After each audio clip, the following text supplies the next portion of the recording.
Є одна дуже дивна, просто парадоксальна річ, яка сталася зі Stalker 2 на моєму каналі. Ви можете любити цю гру, ви можете ненавидіти її всією душею, ви можете годинами критикувати її баги на релізі, оптимізацію, яка змушувала відеокарти плакати, ну або сперечатися про те, як взагалі вона фігово працює у мене в коментарях. Але є одна фундаментальна проблема для всіх, хто намагався цю гру якось знищити, захейтерити і так далі. Чим глибше я намагався в це я не знаю, копнути, і чим більше її взагалі намагалися поховати в інформаційному полі, тим більше монолітом вона ставала. Її забороняли, проклинали, зливали білди, називали політичною агітацією і, звісно, кричали з кожної праски, що вона нікому взагалі не потрібна. А в результаті про неї говорили навіть ті, хто в житті не тримав у руках мишку. І ось тут виникає питання, від якого в декого досі може сіпатися око. А що, якщо головна перемога Stalker 2 відбулася взагалі не всередині гри? Що, якщо головний бос був переможений не на ЧАЕС, а в головах мільйонів людей по всьому світу? Всім здорова, з вами OneGames, і минулого разу, коли ми говорили про Stalker 2, ми розбирали, чому навколо цієї гри стільки тваринного страху за поребріком, да і не тільки. Те відео наробило дуже величезного шуму, і його дуже багато хто цитував, і я, звісно, бачив усі ваші коментарі. Всі абсолютно коментарі я читав, як адекватні, так і неадекватні, і, звісно, захотів зняти продовження. Але сьогодні в нас на календарі вже не той місяць, який був тоді, і, звісно, що пил після релізу вже давним-давно сів. Патчі були випущені в дуже величезних кількостях, і перші емоції, звісно, охололи. Тому сьогодні ми не будемо колупатися в новинах, чи розбирати, яка пушка стріляє краще, і є там баги, чи нема. Сьогодні ми подивимося на те, що залишилося після всієї цієї істерики. Тобто тому, що Stalker 2 – це вже давно не просто гра. Для мене це інформаційна ядерна бомба, яка вибухнула і назавжди, звісно, змінила те, як світ дивиться на українську культуру і взагалі люди дивляться на мій канал. Наливайте чай, беріть щось поїсти, бо сьогодні ми дійсно розберемо, як ця гра, українська гра, остаточно виграла інформаційну війну, на мою думку. Ну а після ролика я дам вам можливість написати свої тупі і не тупі коментарі, що ви думаєте з цього приводу. Отже, давайте чесно. Світ щодня бачить десятки крутих релізів. Кожного місяця виходить якийсь супер-пупер AAA шутер на Unreal Engine 5, де графіка така, що можна розгледіти пари на носі головного героя. Але про них забувають через тиждень. Звісно, про ці ігри я не записую, тому що для мене це не є особо цікавим, да і подивившись на мій канал, я думаю, ви розумієте, що людям подобаються ролики, де є скандал, де є якийсь срач, де є якісь ось ці, звісно, агітації, так би мовити. А Stalker 2 став явищем на моєму каналі. І чому? Тому що це не просто набір пікселів і текстур, а дійсно культурний продукт, через який ціла країна розповідає світові свою власну історію. Тобто свою атмосферу, свій якийсь там біль, свій погляд на Чорнобиль, на радянську спадщину і взагалі на те, хто ми взагалі такі. Тобто ми звикли, що культурний експорт – це Голлівуд або японське аніме, наприклад. Коли ти граєш у Fallout, ти споживаєш американську культуру. Це їхні там ретро-автомобілі, там джаз, ядерну параною 50-х років. Тобто це все в тебе асоціюється автоматично з Америкою. Тобто ти приймаєш їхній культурний код як норму. А якщо ти граєш Stalker, і він взагалі зробив так, що мільйони геймерів від Техасу там до Токіо сіли за монітори, почали вибирати саме український культурний код. Тобто вони почули нашу мову, вони побачили наші панельки, відчули нашу меланхолію. Гра не просто створила українську культуру для світу, а вона взяла її, запакувала в AAA-блокбастер і зробила видимою. І ось це вже рівень, який неможливо ігнорувати. І тому для мене ця гра виявляється такою насправді прям такою дуже серйозною і дуже, звісно, важливою. Ось саме через цей феномен. Чуваки, ви досі шукаєте нормальний сервер із реальним двіжем? Забудьте все, що бачили до цього. Вривайтеся на Ghost Roleplay, найбільший український GTA сам проєкт. Це не просто гра, це твоє нове життя. Шалений онлайн, нереальна атмосфера і тотальна свобода. Відкрий безмежні можливості, стань легендою вулиць, жорстким копом або підніми мільйони з нуля. Тут кожен сам створює власну історію. Вибирай будь-яку роль і стань ким завгодно. Граєш абсолютно безкоштовно, хоч на ПК, хоч прямо на смартфоні. Всі вже там двіж не зупиняється ні на секунду. Встановлення елементарне. Скачав лаунчер, 2 кліки і ти в грі. Не прогав свій шанс. Клікай на посилання в описі і залітай на Ghost Roleplay прямо зараз. Щоб зрозуміти вагу цього удару і взагалі феномену, треба трохи відмотати час. Початок 2000-х. GSC Game World. Київ. Коли виходила «Тінь Чорнобиля», це був, звісно, прорив. Але давайте згадаємо, як цей прорив сприймали у світі тоді. Для середньостатистичного західного геймера у 2007 році це була просто пострадянська гра. Десь там далеко, на сході Європи, де холодно, ведмідь і радіація, якісь хлопці зробили крутий шутер. І будьмо відвертими, російський ринок тоді масивно пилососив цей успіх під себе, привласнюючи атмосферу зони собі. Це ж наше, рідне, воно совєтське, казали тоді. І звісно, що франшиза десятиліттями асоціювалася з Україною серед тих, хто був у темі. Але для масового споживача цей кордон був розмитий. І ось розробка Stalker 2. Довгий, просто пекельний шлях. Переноси, зміни рушія, пандемія, а потім взагалі повномасштабне вторгнення. І саме тут Stalker 2 перестав бути просто сиквелом. Він став принциповою заявою. Тобто GSC Game World не просто робили гру в умовах, коли над їхніми головами літали ракети. Вони робили продукт, який мав остаточно і безповоротно відрізати російську оптику від української франшизи, щоб це перестало якось асоціюватися з російським, з радянщиною і з цим всім. Один із найважливіших ударів, який завдала ця гра, це переосмислення Чорнобиля у світовій свідомості. Довгий час трагедія на ЧАЕС у світовій культурі була абстрактною. У кращому випадку про неї судили за геніальним, але все ж таки західним серіалом від НВО. У гіршому – через призму російських серіалів чи якоїсь журавлиної фантастики. Чорнобиль був просто декорацією, а Сталкер зробив із зони окремий живий міф. І у другій частині цей міф нарешті отримав чіткий, безкомпромісний український паспорт. Ти йдеш по цій віртуальній зоні, і це не абстрактний СССР, як було раніше. Це українське Полісся. Ти відчуваєш українську природу, ти бачиш усі українські вказівники, руїни сіл, які архітектурно є нашими. Тобто світ дивиться на Чорнобиль і бачить не просто наслідки падіння Радянської імперії, а він бачить українську землю, яка пережила катастрофу, вона мутувала, але продовжує жити за своїми правилами. Це фантастичний рівень культурного привласнення свого ж принципів власного історичного простору. Ми нарешті забрали Чорнобиль назад у своє культурне поле на глобальному рівні. І для мене особисто це величезний плюс. І ми не можемо обійти цей пункт.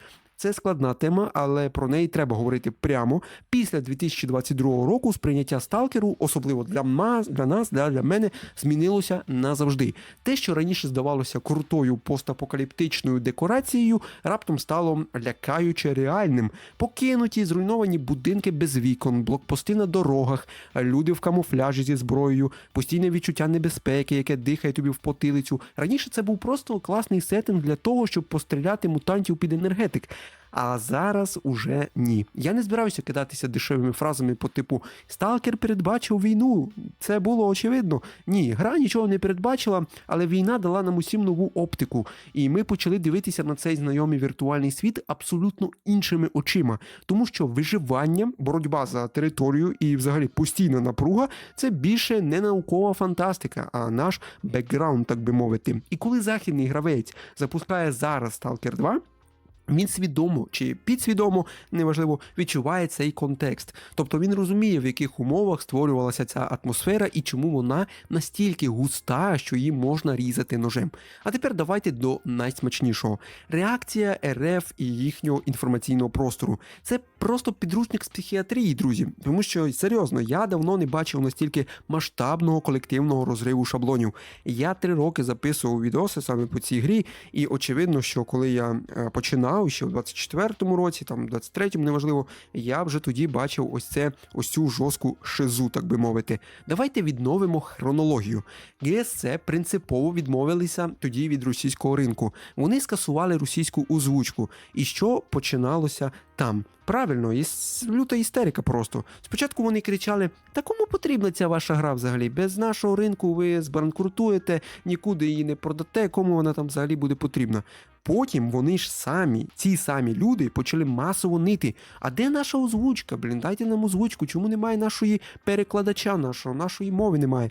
Потім пішли погрози. Окремі депутати і взагалі блогери на серйозних щах почали заявляти, що покупка гри – це спонсорування тероризму. Роскомнадзор там щось блокував, погрожував кримінальними справами, ви пам'ятаєте. І ось тут починається найцікавіше, бо можна скільки завгодно розповідати своєму населенню, що Stalker 2 – це просто нікому не потрібна забагована гра, але якщо це просто гра, і якщо вона така погана і така забагована, чому навколо неї стільки політики було тоді і залишається зараз, хоча пройшло вже досить багато часу? Чому цілі державні структури та медіагіганти витрачають ефірний час на те, щоб боротися з відеогрою? Вони самі власними, по суті, руками розкрутили Stalker 2 до статусу забороненого плоду і кричали, що гра провалиться, а в день релізу кожен другий їхній стрімер сидів і мовчки ковтав український текст на екрані, бо не міг пропустити головний реліз року. Оце поворот сюжету, якого навіть сценаристи ГСЦ не придумали б. І це плавно підводить нас до питання мови. Українська локалізація у Stalker 2 – це не просто набір субтитрів і галочка в меню налаштувань, як писали мені в коментарях. Да, яка різниця, боже, є там ця мова, немає там цього перекладу, пофігу. Це ідентичність для мене особисто. Тобто ви не можете уявити, наскільки це потужний інструмент для блогера і взагалі для людини, яка займається чимось схожим на те, що, по суті, ділаю я. Да? Десятиліттями нам нав'язували думку, що великі проекти не можуть бути україномовними, бо це невигідно, бо ринок маленький, бо всі і так поймуть і так далі. А тут гра світового реального рівня звучить українською, і це не сприймається як щось чужорідне. Це єдино правильний, аутентичний голос зони. Коли іноземець грає з англійськими субтитрами та оригінальною українською озвучкою, він сприймає це як частину лору, як в аніме, знаєте, де японська озвучка дає, я не знаю, додає 100 балів до атмосфери. Так само і тут. Українська мова стала символом того, хто створив цей продукт і кому особисто важливо він взагалі належить. Нам більше не треба вибачатися і пояснювати, чому наш продукт має право бути українським. Він просто є, і він звучить на весь світ так, як мав звучати ще в 2007 році. Звісно, спроб дискредитувати гру було просто величезне море. І давайте розберемо ці їхні аргументи. Перший аргумент – це все політики, а розробники лізуть у політику, і це все погано. Окей, а як ви собі це уявляєте? Компанія, співробітники якої сидять під обстрілами або воюють на фронті, мають випустити гру зі словами «Ми вне політики, давайте жити дружно, нас це все не стосується». Так що лі? Stalker 2 – це продукт свого часу і свого середовища. І якщо когось бісить це, що гра взагалі, в принципі, відображає реальність розробників, це проблеми того, кого це бісить. Очевидно, логічно. Другий аргумент – це пропаганда. Як писали мені в коментарях, боже, звичайно, пропаганда. Показувати в грі, про Чорнобиль, українські реалії – це пропаганда. А от знімати фільми про доблесний російський спецназ, який рятує світ, це, мабуть, документалістика і не є пропаганда. От це другое, да? Лицемірство найвищого гатунку, іншого в мене просто слова немає. І нарешті, третій, найулюбленіший аргумент хейтерів, які писали мені там в коментарях, ось ці всі тупі коментарі: гра багована і крива. І ось тут ми робимо, звісно, очевидно, паузу. Навіть писали українці, що, гра така погана, вона вся в говні. Як ти можеш взагалі про неї записувати і ще якось вихваляти? Бо тут я хочу бути максимально чесним і об'єктивним. Ми не секта свідків ідеальної гри. Так, Stalker 2 на релізі мав проблеми. Да я про це записував у 24-му році відос окремий. У мене був ролик, де я записував огляд Сталкеру, і мене там, до речі, теж захейтили, але там я говорив про ці всі проблеми, тобто вже тоді. Оптимізація в перші тижні змушувала навіть топові комп'ютери працювати на межі інфаркту. Воно лагало, воно не запускалося, воно вилітало, були проблеми. Я все це там говорив в тому ролику.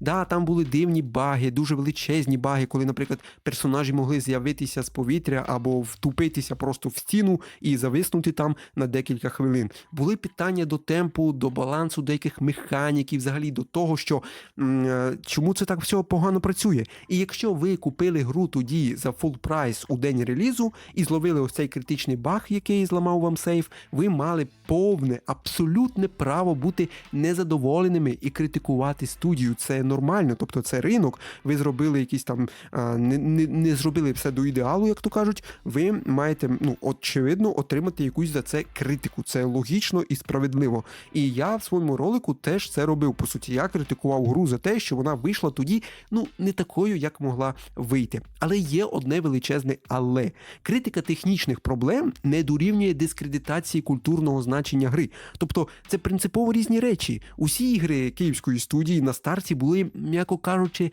технічно специфічними. Тобто, це вже мем. Вони були поганими, вони були неоптимізованими, багованими. Це класика. Баги фіксяться патчами, оптимізацію допилюють.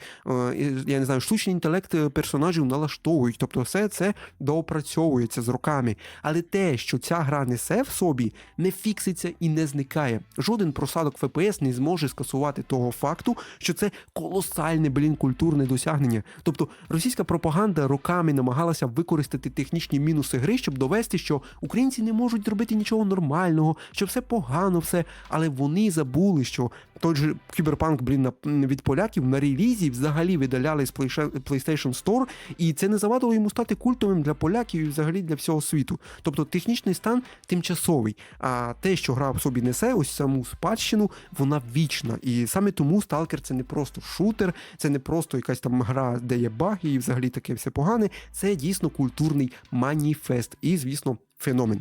Довгий час наша культура була ніби додатком до чужого наративу. Ми постійно мали доводити, що ми існуємо окремо, але ось ця гра діє інакше. І Stalker не просить дозволу бути собою. І найбільша перемога, по суті, в інформаційній війні – це не перемагати і не переконувати росіян у тому, що Stalker 2 хороший, Боже, збав витрачати на це час. Найбільша перемога – це зробити так, щоб західному світу взагалі більше не потрібно було питати в Росії, що таке Україна, як вона виглядає, і чия взагалі це гра. Вони запускають цю гру, і вони бачать це самі. Без посередників, без чужих перекладів, без імперської цензури. Вони бачать так, як є. Тобто Stalker перехопив мікрофон на світовій арені і сказав: а тепер слухайте нас і слухайте так, як має бути, і так, як мало бути ще в 2007 році. І якщо під інформаційною перемогою розуміти не просто кілограми коментарів у Твіттері, або ваші коментарі, там хто писав ось ці дебільні коментарі у мене під відосами, а здатність українського продукту самостійно формувати глобальну розмову, то тоді так. Я думаю, що Stalker 2, в принципі, виграв цю війну в суху, і там просто можна навіть більше не продовжувати записувати подібні ролики. І це вплине не тільки на гравців, а докорінно змінить правила гри для всього геймдеву, по суті. Тому що ми і раніше мали чим пишатися. Була культова серія Metro від 4A Games, які показали світу постапокаліптичну підземку. Були Sherlock Holmes від Frogwares, були ті ж самі Козаки, які ми дуже давно грали. У нас була крута індустрія вже тоді, але ми часто працювали або в нішах, або як аутсорс для великих західних і американських, звісно, компаній. А Stalker пробив цю скляну стелю і показав, що українська студія може робити продукт, який обговорюватиме весь світ і який буде тримати топи продажів у Стімі, і заради якого, що головне, люди будуть масово оновлювати собі залізо. І що це означає для майбутнього? Це означає, що наступні великі українські проекти будуть стартувати вже з іншої точки. І світ знає, що ми можемо робити глобальні речі зі своїм унікальним обличчям, не підлаштовуючись не під кого. Давайте підводити підсумки. На початку ми запитували, якщо Stalker 2 намагалися так жорстко закопати, чому він став таким сильнішим? Відповідь, очевидно, проста. Бо це вже просто давно не просто гра, а проект, який не зобов'язаний бути ідеальним. Він може не подобатися вам геймплейно, він може не забрати титул Гра року абсолютно у всіх видань. Ви маєте повне право видаляти його через годину, якщо вам не зайшла стрілянина, чи пошук артефактів, чи взагалі механіки, але він уже зробив своє головне завдання. Він змусив мільйони людей у світі говорити про українську гру, про українську студію, про українських блогерів, про українську мову та, звісно, про саму Україну. Можна сперечатися про кількість полігонів, можна писати гнівні відгуки про баги в квестах. Можете мені, насрати в коментарях свої тупі ось ці коментарі. Може бути, коротше, все, що може бути, да? Але є одна річ, яку вже неможливо скасувати жодним хейтом. Світ побачив, як виглядає наш біль і наша історія з нашої власної точки зору. І назад цю кнопку вже ніхто не натисне. Дякую, що додивилися це все відео до кінця. Пишіть у коментарях, що ви думаєте про культурний вплив Stalker 2 зараз, саме у серпні 26-го року. І не забувайте, звісно, перевірити підписку, вліпити лайк, бо це найкраща мотивація робити для вас такі великі, глибокі, звісно, розбори і копатися у всьому говні ваших людей, які пишуть тупі коментарі, очевидно, да? З вами був OneGames, бережіть себе, грайте в правильні ігри і до зустрічі в нових відео. Па-па.